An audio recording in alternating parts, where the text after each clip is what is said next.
ഈശോ മിശിഹായ്ക്ക് സ്തുതിയായിരിക്കട്ടെ. പ്രിയപ്പെട്ടവരെ, ഇന്ന് ആഗമന കാലത്തിലെ 4-ാം ഞായർ. ഇന്ന് ആഗമനകാല റീത്തിലെ സ്നേഹത്തിൻ്റെ തിരിയാണ് കത്തിക്കപ്പെടുക. 4-ാമത്തെ തിരി ആഗമനകാലത്തിലെ അവസാനത്തെ ഞായറാണ്. ക്രിസ്മസിനോട് ഏറ്റവും അടുത്ത ഞായറാണ്. നമ്മൾ ഈ ആഗമനകാലത്തിൽ ദൈവം കർത്താവിൻ്റെ വരവിന് വേണ്ടി നടത്തിയ ഒരുക്കങ്ങളെക്കുറിച്ചാണ് നമ്മൾ ശ്രവിച്ചത്. അതോടൊപ്പം തന്നെ കർത്താവിന് വരവിന് വേണ്ടി നാം നമ്മെ തന്നെ ഒരുക്കണം എന്ന് ആഹ്വാനം ചെയ്യപ്പെട്ടു. ആദ്യത്തെ ഞായറാഴ്ച പ്രത്യാശയുടെ തിരിയാണ് നമ്മൾ കത്തിച്ചത്. ദൈവത്തിൻ്റെ വാഗ്ദാനങ്ങൾ തീർച്ചയായും നിറവേറുമെന്നുള്ള ഉറപ്പോടെ എന്തിനേയും സമീപിക്കുവാൻ, പ്രത്യാശ നിറഞ്ഞ ഹൃദയത്തോടെ എന്തിനേയും സമീപിക്കാനാണ് നമ്മൾ അന്ന് പ്രത്യേകമായിട്ട് ആഹ്വാനം ചെയ്യപ്പെട്ടത്. രണ്ടാമത്തെ ഞായറാഴ്ച സമാധാനത്തിൻ്റെ ഞായറായിരുന്നു. പ്രിയപ്പെട്ടവരെ, അവിടെ നമ്മൾ ആഹ്വാനം ചെയ്യപ്പെട്ടത് നമ്മുടെ ബന്ധങ്ങളെയെല്ലാം നാം ക്രമീകരിക്കണം എന്നതിനെക്കുറിച്ചായിരുന്നു. പരസ്പരമുള്ള ബന്ധങ്ങൾ, ദൈവവുമായിട്ടുള്ള ബന്ധവും പരസ്പരമുള്ള ബന്ധവും ക്രമീകരിക്കപ്പെടുമ്പോഴാണല്ലോ യഥാർത്ഥ സമാധാനം വരിക. കഴിഞ്ഞ ഞായറാഴ്ച പ്രിയപ്പെട്ടവരെ, നമുക്ക് സന്തോഷത്തിൻ്റെ ഞായറായിരുന്നു. കർത്താവ് തരുന്ന സന്തോഷം, കർത്താവിൽ സന്തോഷിക്കുവാൻ, കർത്താവിലുള്ള സന്തോഷം ആർക്കും എടുത്തു കളയാനാവില്ല. അങ്ങനെ കർത്താവ് ഇതാ അടുത്തടുത്ത് വരുന്നു, അതിനാൽ കർത്താവിൽ നമുക്ക് സന്തോഷിക്കാം എന്നുള്ള സന്ദേശമാണ് നമ്മൾ അന്ന് ശ്രവിച്ചത്. പ്രിയപ്പെട്ടവരെ, ഇന്ന് 4-ാമത്തെ തിരി കത്തിക്കുമ്പോൾ സ്നേഹത്തിൻ്റെ തിരിയാണ് കത്തിക്കപ്പെടുക. ഈശോയുടെ വരവിന് വേണ്ടി എങ്ങനെ ദൈവം സ്നേഹം നിറഞ്ഞൊരു കുടുംബത്തെ രൂപപ്പെടുത്തി എന്നാണ് ഇന്നത്തെ വായനകൾ നമ്മളെ ഓർമ്മപ്പെടുത്തുക. പ്രിയപ്പെട്ടവരെ, നമ്മൾ ഈശോയുടെ വരവ് ആഘോഷിക്കുമ്പോൾ, ജനനം ആഘോഷിക്കുവാൻ ശ്രദ്ധ വയ്ക്കുമ്പോൾ, അതിലെ ഈ അവസാനത്തെ ആഴ്ചയിലേക്ക് കടന്നു വരുമ്പോൾ നമ്മൾ മംഗലവാർത്ത അനുഭവത്തെക്കുറിച്ചാണ് കേൾക്കുക. മിനിഞ്ഞാന്ന് സ്നാപയോഹന്നാൻ്റെ ജനനത്തെക്കുറിച്ചുള്ള മംഗളവാർത്ത, സക്രിയായിക്കൊണ്ടായ മംഗളവാർത്തയാണ് നമ്മൾ ശ്രവിച്ചത്. പ്രിയപ്പെട്ടവരെ, നമ്മൾ ഇന്നലെ ശ്രവിച്ചത് മാതാവിൻ്റെ മംഗളവാർത്തയാണ്. മാതാവ് എങ്ങനെ ദൈവപുത്രൻ്റെ അമ്മയാകും എന്നുള്ള യാഥാർത്ഥ്യമാണ് മാതാവിന് വെളിപ്പെടുത്തപ്പെട്ടത്. ഇന്ന് പ്രിയപ്പെട്ടവരെ, നമ്മൾ കേൾക്കുന്നത് യൗസേപ്പ് പിതാവിൻ്റെ മംഗളവാർത്ത അനുഭവമാണ്. മാതാവ് പറഞ്ഞ ഫിയാത്ത് ഉണ്ടല്ലോ, ഇതാ കർത്താവിൻ്റെ ദാസി, നിൻ്റെ വചനം പോലെ എന്നിൽ ഭവിക്കട്ടെ എന്നുള്ള ആ വാക്ക് കഴിഞ്ഞ ആഴ്ച അല്ലെങ്കിൽ ഇന്നലെ നമ്മുടെ ശ്രദ്ധയിൽ വന്നുവെങ്കിൽ, പ്രിയപ്പെട്ടവരെ, ഇന്ന് നമ്മുടെ ശ്രദ്ധയിൽ വരുന്നത് യൗസേപ്പ് പിതാവ് ഉടനെ എഴുന്നേറ്റ് ദൈവം പറഞ്ഞതുപോലെ പ്രവർത്തിച്ചു എന്ന കാര്യമാണ്. നമ്മൾ കർത്താവിന് വേണ്ടി ഒരുങ്ങുമ്പോൾ വാക്കിൽ മാത്രം ഒരുങ്ങിയാൽ പോരാ, പ്രവൃത്തിയിലൂടെയും നമ്മൾ ഒരുങ്ങേണ്ടിയിരിക്കുന്നു. അതിന് ഏറ്റവും നല്ല ഉദാഹരണമാണ് വിശുദ്ധ യൗസേപ്പ് പിതാവ്.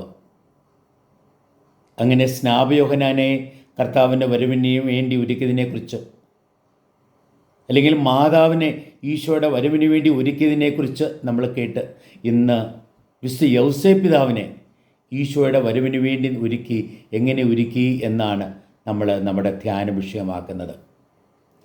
ഒരു വിധത്തിൽ പ്രിയപ്പെട്ടവരെ, നിത്യതയിൽ പിതാവിൽ നിന്ന് ജനിച്ചവൻ ആണ് കാലത്തിൽ അമ്മയിൽ നിന്ന് ജനിച്ചത്. അവിടെ ഒരു വിധത്തിൽ അപ്പൻ്റെ ആവശ്യം ഉണ്ടായിരുന്നില്ല. നിത്യതയിൽ അമ്മയില്ലായിരുന്നു എന്ന് വേണേൽ പറയാം. കാലത്തിൽ അപ്പനുമില്ല ഈശോയ്ക്ക്. എങ്കിൽ പോലും നമ്മൾ ഈ ലോകത്തിൻ്റെ അവസ്ഥയിൽ സംരക്ഷണവും അതേപോലെ അഡ്രസ്സും ഒക്കെ ഈശോയ്ക്ക് നൽകുവാൻ ദൈവം പ്രത്യേകമായി പിതാവിൻ്റെ നിഴൽ പോലെ തിരഞ്ഞെടുത്ത ആളാണ് വിശുദ്ധ യൗസേപ്പ് പിതാവ്. ഈശോ പിതാവായ ദൈവത്തെക്കുറിച്ച് എപ്പോഴും പഠിപ്പിച്ചു. പിതാവായ ദൈവം നിങ്ങളെ സ്നേഹിക്കുന്നു, നിങ്ങളെ കരുതുന്നു, നിങ്ങളെ സംരക്ഷിക്കുന്നു, പരിപാലിക്കുന്നു എന്നെല്ലാം ഈശോ പഠിപ്പിക്കുമ്പോൾ, ചെറുപ്പം മുതലേ പിതാവേ എന്ന് വിളിച്ച്, ഒരു മനുഷ്യനെ പിതാവേ എന്ന് വിളിച്ച് ഈശോ വളർന്നത് അവിടെ പിതാവിൻ്റെ പ്രതീകമായി, ദൈവപിതാവിൻ്റെ പ്രതീകമായി ഈശോ കണ്ടത് ഈ യൗസേപ്പ് പിതാവിനെയാണ്. എപ്പോഴും ദൈവത്തിൻ്റെ ഇഷ്ടം നിറവേറ്റുവാൻ ശ്രദ്ധ വെച്ച യൗസേ പിതാവ്, മറ്റുള്ളവരെ ഹൃദയം തുറന്ന് സ്നേഹിക്കുവാൻ ശ്രദ്ധ വെച്ച യൗസേ പിതാവ്, മറ്റുള്ളവരെ മാനിക്കാൻ ശ്രദ്ധ വെച്ച യൗസേ പിതാവ്, മറ്റുള്ളവർക്ക് സംരക്ഷണമേകാൻ ശ്രദ്ധ വെച്ച യൗസേ പിതാവ്, പ്രിയപ്പെട്ടവരെ, പിതാവായ ദൈവത്തിൻ്റെ നിഴലാണ് അല്ലെങ്കിൽ പ്രതീകമാണ്. വേണമെങ്കിൽ പറയാം, നമുക്ക് ശരിക്കും പറഞ്ഞാൽ പുത്രനായ ദൈവത്തിനെ അവതാരമുള്ളൂ എങ്കിൽ പോലും മാതാവ് പരിശുദ്ധാത്മാവിൻ്റെ അവതാരം എന്ന് പറയാം. അതേപോലെ പിതാവായ ദൈവത്തിൻ്റെ അവതാരമാണ് വിശുദ്ധ യൗസേ പിതാവ്. ആ യൗസേ പിതാവിനെ നോക്കി നമ്മൾ പിതാവേ എന്ന് വിളിക്കുമ്പോൾ ദൈവപിതാവിനെ തന്നെയാണ് നമ്മുടെ മനോമുഖരത്തിൽ കാണുന്നത്. അങ്ങനെയാണ് ഈശോ കണ്ടത്. പ്രിയപ്പെട്ടവരെ, നമ്മൾ ഇന്ന് സുവിശേഷത്തിലേക്ക് നമ്മൾ നോക്കുമ്പോൾ, ഇന്നത്തെ വായനകളിലേക്ക് നമ്മൾ നോക്കുമ്പോൾ എങ്ങനെ ദൈവം ഈശോയുടെ വരവിന് വേണ്ടിയുള്ള ഒരുക്കം നന്നായിട്ട് പൂർത്തീകരിച്ചു എന്ന് കാണുകയാണ്. മാതാവിനെ ദൈവം പ്രത്യേകം തിരഞ്ഞെടുത്തു ഈശോയുടെ അമ്മയാകാൻ. എന്നാൽ യൗസേ പിതാവിനെ തിരഞ്ഞെടുത്തതോ ഈശോയുടെ വരവിന് വേണ്ടി ഒരു കുടുംബത്തെ രൂപപ്പെടുത്താനാണ്. കാരണം കുടുംബത്തിലൂടെയാണ് ദൈവപുത്രൻ മനുഷ്യപുത്രനായി ലോകത്തിൽ അവതരിക്കുന്നത്. കുടുംബത്തിൻ്റെ പ്രാധാന്യം വെളിവാക്കുക. അപ്പോൾ യൗസേ പിതാവിനെ മാതാവിൻ്റെ ഭർത്താവായി ഈശോയുടെ വളർത്തപ്പനായി ദൈവം തിരഞ്ഞെടുത്തപ്പോൾ അവിടെ തിരുക്കുടുംബത്തിന് പ്രിയപ്പെട്ടവരെ രൂപം കൊടുക്കുകയായിരുന്നു. ആ കുടുംബത്തിലൂടെയാണ് ലോകരക്ഷകൻ ദൈവപുത്രൻ ലോകത്തിലേക്ക് അവതരിച്ചത്. നമ്മൾ യൗസേ പിതാവിൻ്റെ ജീവിതത്തിലേക്കൊന്ന് നോക്കുമ്പോൾ പല ഗുണവിശേഷങ്ങൾ യൗസേപ്പിൽ നിന്ന് നമുക്ക് പഠിക്കുവാനുണ്ട്. പ്രിയപ്പെട്ടവരെ, നമ്മൾ നോക്കുമ്പോഴേക്ക് ഒന്നാമത്തെ കാര്യം, യൗസേ പിതാവ് നീതിമാനായിരുന്നു എന്ന് പറയുക.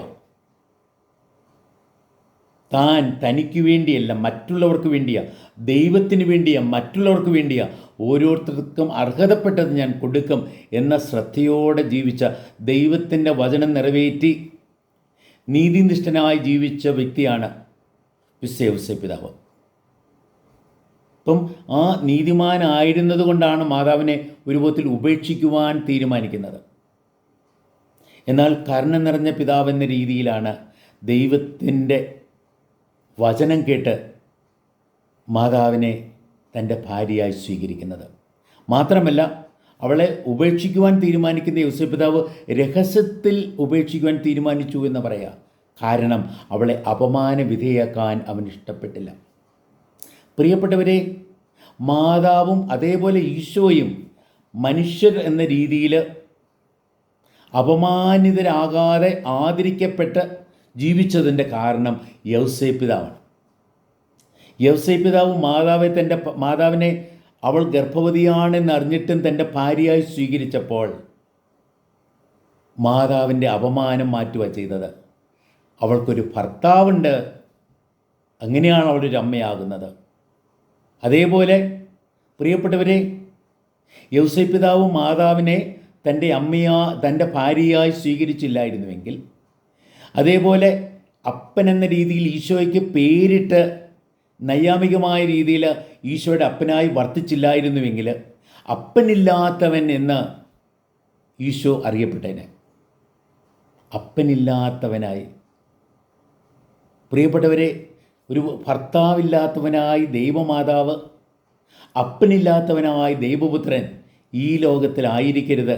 അവിടെ പരിഹാരമായിട്ടാണ് യൗസേ പിതാവ് മറിയത്തിൻ്റെ ഭർത്താവായി, ഈശോയ്ക്ക് അപ്പനായി യൗസേ പിതാവ് പ്രത്യേകമായിട്ട് ദൈവത്താൽ നിയമിക്കപ്പെട്ടു. എന്നാൽ ആ ദൈവത്തിൻ്റെ വിളിക്ക് പൂർണ്ണമായ പ്രത്യുത്തരമേകി യൗസേ പിതാവ്. അങ്ങനെയാണ് അവരുടെ അപമാനം മാറ്റി അവർക്ക് മാന്യത വരുത്തിയത്. പ്രിയപ്പെട്ടവരെ, നമ്മുടെ ജീവിതത്തിലെ വ്യക്തികളെ മാനിക്കാൻ ശ്രദ്ധ വയ്ക്കുമ്പോൾ യൗസേ പിതാവിനെ പോലെ ഈശോയ്ക്ക് വേണ്ടി നമ്മൾ ഒരുങ്ങുകയാണ് എന്ന യാഥാർത്ഥ്യം നമ്മൾ മറക്കണ്ട. ഞാൻ എല്ലാവരെയും മാനിക്കുന്നുണ്ട്. എൻ്റെ ഭാര്യയെ, എൻ്റെ ഭർത്താവിനെ, എൻ്റെ മകനെ, എൻ്റെ മകളെ, എൻ്റെ മാതാപിതാക്കന്മാരെ ഞാൻ മാനിക്കുന്നുണ്ടോ? ഇന്നത്തെ വലിയൊരു ചോദ്യമാണ്. അപമാന വിധേയയാക്കാതെ മാനിച്ചുകൊണ്ട്, കരുതിക്കൊണ്ട്, സ്നേഹിച്ചുകൊണ്ട് പ്രിയപ്പെട്ടവരെ, ഒരു വിധത്തിൽ യൗസേപ്പ് പിതാവ് സ്നേഹം നിറഞ്ഞൊരു കുടുംബത്തെ രൂപപ്പെടുത്തിയതിനാലാണ് ആ കുടുംബത്തിലൂടെ സ്നേഹത്തിൻ്റെ അവതാരമായി ദൈവപുത്രനെ കടന്നു വരുവാനായിട്ട് സാധിച്ചത്. ആ സ്നേഹത്തിൻ്റെ ആദ്യത്തെ ലക്ഷണമാണ് ഇവിടെ പറഞ്ഞത്. അവരെ അപമാനവിധേയക്കാൻ ഇഷ്ടപ്പെട്ടില്ല. യൗസേപ്പ് പിതാവിനെ പോലെ ആദരവോടെ മാതാവിനെ നോക്കി യൗസേപ്പ് പിതാവ് എന്തായിരിക്കും പറഞ്ഞത്? ഞാൻ പ്രേമിച്ചു കല്യാണം കഴിച്ചവൾ, ഞാൻ സ്വന്തമാക്കിയവൾ എന്ന രീതിയിലല്ല. എന്നെ സ്നേഹിക്കുന്ന ദൈവം, എന്നെ ഏറ്റവും സ്നേഹിക്കുന്ന ദൈവം എന്നെ അനുഗ്രഹിക്കാൻ വേണ്ടി എനിക്ക് തന്ന ഏറ്റവും വലിയ ദാനമാണ്. എനിക്ക് സ്നേഹിക്കാൻ വേണ്ടി എനിക്ക് തന്ന ഏറ്റവും വലിയ ദാനമാണ് എൻ്റെ ഈ പ്രിയപ്പെട്ട ഭാര്യ എന്ന രീതിയിൽ മാതാവിനെ കാണാൻ. അതേപോലെ തൻ്റെ ശാരീരികമായ ബന്ധത്തിലൂടെ അല്ല എങ്കിൽ പോലും ഈശോനാഥൻ തൻ്റെ ഭാര്യയിൽ നിന്നും പിറന്നപ്പോൾ ദൈവത്തിൻ്റെ ആഹ്വാനം സ്വീകരിച്ചുകൊണ്ട് അവനെ പേരിട്ടുകൊണ്ട് സ്വന്തം മകനായി യൗസേപ്പ് പിതാവ് ഈശോയെ വളർത്തിയെടുത്തു. പ്രിയപ്പെട്ടവരെ, സ്നേഹം നിറഞ്ഞ പിതാവ്, സ്നേഹം നിറഞ്ഞ ഭർത്താവ്, കരുതലോടെ, കരുണയോടെ സംരക്ഷിച്ചുകൊണ്ട്, പരിപാലിച്ചുകൊണ്ട് പ്രിയപ്പെട്ടവരെ യൗസേപ്പ് പിതാവ് ആ തിരുക്കുടുംബത്തെ പോറ്റിയ കാര്യം ഒന്ന് ബോധപ്പെടുക. തിരുക്കുടുംബത്തിന് യൗസേപ്പ് പിതാവ് ഭവനമൊരുക്കി. തിരുക്കുടുംബത്തിന് യൗസേപ്പ് പിതാവ് സംരക്ഷണമേകി. രാഷ്ട്രീയമായി, സാമൂഹികമായി, ഭൗതികമായി എല്ലാം സംരക്ഷണമേകി യൗസേപ്പ് പിതാവ്. എല്ലുമുറിയെ പണിയെടുത്തുകൊണ്ട് കുടുംബത്തെ പോറ്റി വളർത്തി. പ്രിയപ്പെട്ടവരെ, നമ്മൾ യൗസേപ്പ് പിതാവിൽ നിന്ന് പഠിക്കേണ്ട പ്രധാനപ്പെട്ട വേറൊരു പാഠമുണ്ട്. എന്താണെന്നറിയാവോ? ദൈവദൂതൻ്റെ സന്ദർശനം വരും മുമ്പ് യൗസേപ്പ് പിതാവ് തീരുമാനിച്ചതാണ്, ഞാൻ അവളെ എൻ്റെ ഭാര്യയായി സ്വീകരിക്കില്ല, അവളെ രഹസ്യമായി ഉപേക്ഷിക്കുവാൻ തീരുമാനിച്ചു. യൗസേപ്പ് പിതാവ് തീരുമാനിച്ചു എന്ന് പറയുക. എന്നാൽ പ്രിയപ്പെട്ടവരെ, തൻ്റെ തീരുമാനത്തിൽ കടുംപിടുത്തത്തോടെ നിന്നില്ല യൗസേപ്പ് പിതാവ്. താൻ തീരുമാനമെടുത്താലും ദൈവത്തോട് ആലോചിക്കുവാൻ യൗസേപ്പ് പിതാവ് മറന്നുപോയില്ല. ദൈവത്തിൻ്റെ സ്വരത്തിന് കാതോർത്തു. ദൈവത്തിൻ്റെ സന്ദേശം കിട്ടിയപ്പോൾ തൻ്റെ പോലും തീരുമാനത്തെ മാറ്റി ദൈവത്തിൻ്റെ തീരുമാനത്തെ നടപ്പാക്കാൻ അദ്ദേഹം ശ്രദ്ധ വെച്ചു. ചിലപ്പോഴുണ്ടല്ലോ പ്രിയപ്പെട്ടവരെ, നമ്മുടെ ജീവിതത്തിൽ നമ്മൾ തീരുമാനമെടുത്ത് കടുംപിടുത്തത്തോടെ നിലകൊള്ളാറുണ്ട്. ഞാൻ തീരുമാനിച്ചതാ, ദൈവം എന്ന് പറഞ്ഞാലും ഞാൻ മാറ്റില്ല എന്നുള്ള നിലപാട്, അത് തെറ്റായ നിലപാടാണെന്ന് യൗസേപ്പ് പിതാവ് പ്രിയപ്പെട്ടവരെ നമുക്ക് വെളിവാക്കി തരുക. നമ്മുടെ പോലും തീരുമാനത്തെ മാറ്റിവെച്ചുകൊണ്ട്. അപ്പം നമ്മുടെ തീരുമാനം അന്തിമമല്ല. നമ്മൾ ഒത്തിരി ആലോചിച്ചൊക്കെ ആയിരിക്കും തീരുമാനമെടുക്കുന്നത്. എന്നാൽ നമ്മൾ കാണാത്ത എന്തോ അവിടെയുണ്ട്. അതുകൊണ്ട് ദൈവത്തോട് കൺസൾട്ട് ചെയ്തേ നമ്മുടെ തീരുമാനം നടപ്പാക്കാൻ നമ്മൾ തയ്യാറാകാവൂ എന്ന് യൗസേപ്പ് പിതാവ് നമ്മളെ ഓർമ്മപ്പെടുത്തുക. പ്രിയപ്പെട്ടവരെ, അതേപോലെ യൗസേപ്പ് പിതാവ് ഉറങ്ങിക്കിടന്നപ്പോഴാണ് ദൈവത്തിൻ്റെ സന്ദേശം കിട്ടുന്നത്.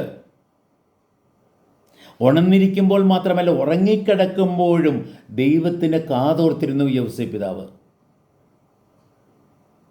ഈശോ മാതാവിനെ തൻ്റെ ഭാര്യയായി സ്വീകരിച്ചത്, പ്രിയപ്പെട്ടവരെ, ഈജിപ്തിലേക്ക് ഈശോയും കൊണ്ട് പോകുന്നത്, അവിടുന്ന് തിരിച്ചു വരുന്നത്, നസ്രത്തിൽ പോയി താമസിക്കുന്നതെല്ലാം ദൈവം കൊടുത്ത നിർദ്ദേശമനുസരിച്ച. പക്ഷേ ആ നിർദ്ദേശങ്ങളൊക്കെ ലഭിച്ചത് സ്വപ്നത്തിലൂടെയാണ്.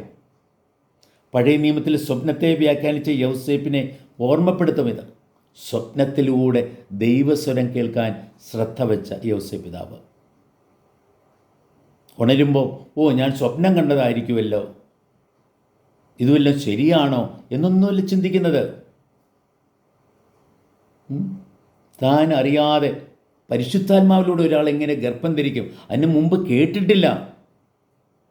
എങ്കിൽ പോലും ദൈവത്തെ വിശ്വസിക്കുന്ന, തന്നെക്കാളും ദൈവത്തെ വിശ്വസിക്കുന്ന, തൻ്റെ തീരുമാനത്തെക്കാളും ദൈവത്തിൻ്റെ തീരുമാനം നടപ്പാക്കാനായിട്ട് ശ്രദ്ധ വയ്ക്കുന്ന യൗസേപ്പ് പിതാവ് നമുക്കെപ്പോഴും പ്രചോദനമാണ്. നിർമ്മല കരങ്ങളുള്ളവൻ, നിർമ്മല ഹൃദയമുള്ളവൻ, മിഥ്യകളിൽ തൻ്റെ മനസ്സിനെ പതിക്കാത്തവൻ, ദൈവവചനത്തിൻ്റെ വെളിച്ചത്തിൽ എല്ലാം നോക്കിക്കാണാനും മനസ്സിലാക്കാനും ശ്രദ്ധ വെച്ച യൗസേപ്പ് പിതാവ്. അതേപോലെ പ്രിയപ്പെട്ടവരെ, നമ്മൾ അവസാനം എന്താ കാണുന്നത്?